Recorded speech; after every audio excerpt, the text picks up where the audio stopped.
Hello po, Yesland family! Congratulations po, Yesland Realty, and congratulations Yesland family sa ating 100 Sizzling Event and Recognition. Thank you, Lord. Thank you, Yesland Realty, for this recognition. Siyempre, thank you sa buong staff po ng Yesland. Strategies po. Sa mga hindi po pala nakakakilala sa akin, sa mga bago lang po. Ako po si Elizabeth Nuno, one of the sales manager po sa Yesland from Kimberly.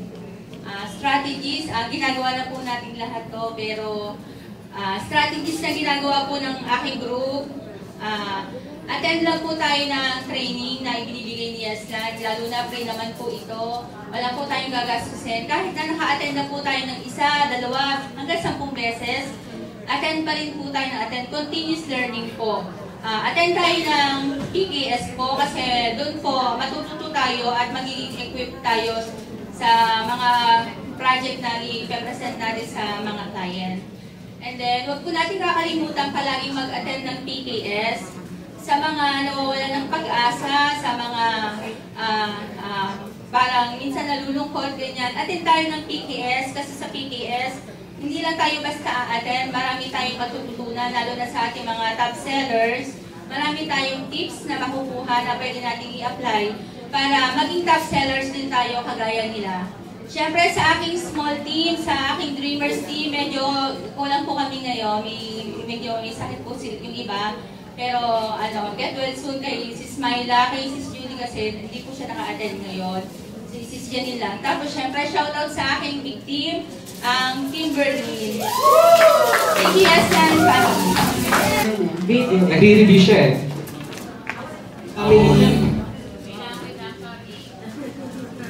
Wait lang tayo sa Aldrin.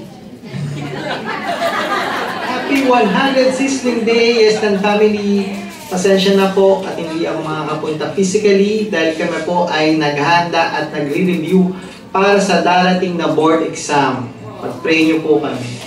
Ayan, maraming salamat po Lord, Yesland Realty, staff, brokers, leaders, salesperson, and salesperson in training sa recognition na ito. Dahil po ito sa aking napakasipag at soon na leader na din na si Ate Chona at sa ibang mga kasama ko sa Team Rio de Janeiro.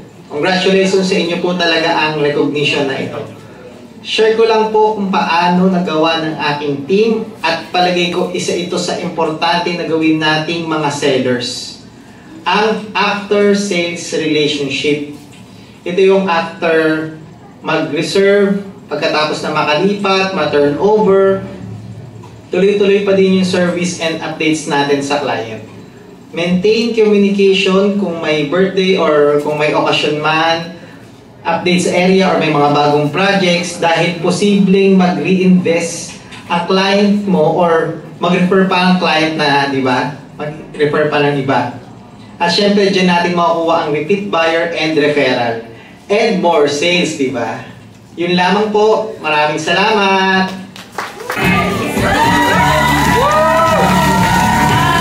Happy 100 Sizzling Yesland family! Of course, I want to thank Yesland family for this recognition. At syempre, higit sa lahat, thank you sa team kong pinagpala. Team Jerusalem, dahil sa inyo, naging top 1 ako. Salamat. I am broker Mama Beth.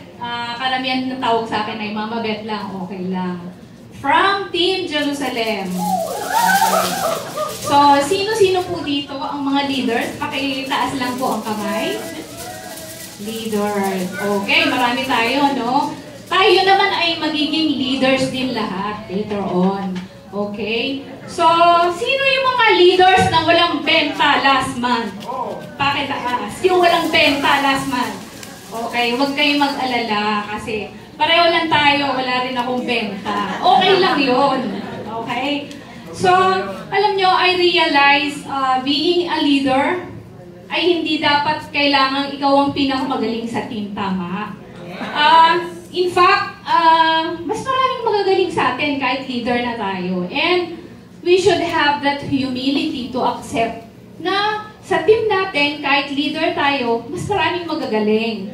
And alam nyo, focusing on your strength, yun ay isang ambag mo sa team mo. Let's say, magaling ka building relationship. Hindi ka pa marunong masyadong magbenta katulad ko. Pero, I have a strength, di ba? So, yun ang ambag ko. Hindi nangangahulugang wala akong benta, wala na akong kwentang leader. Okay? So, alam nyo, ang teamwork is all about collaboration.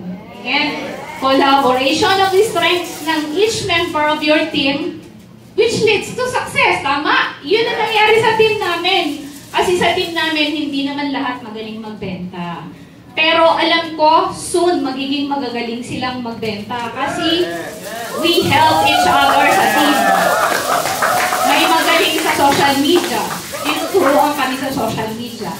May magaling mag-collect ng mga infos na ipinobombard sa GC namin. So, mas napapadali yung trabaho namin kasi ayun na agad yung details. So, hindi mo na kailangang maghanap sa mga GC.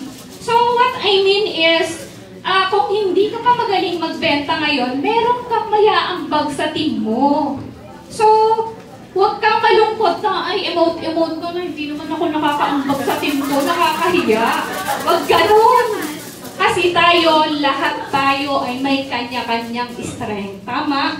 So, focus on that. Kung saan ka magaling, yun ang gamitin mo to make ambag sa team mo. And to accept the fact na ikaw din ay magiging magaling later on. Gayahin mo kung ano yung ginagawa ng mga nakakabenta na yan. So, yun lang. Thank you and congratulations sa lahat.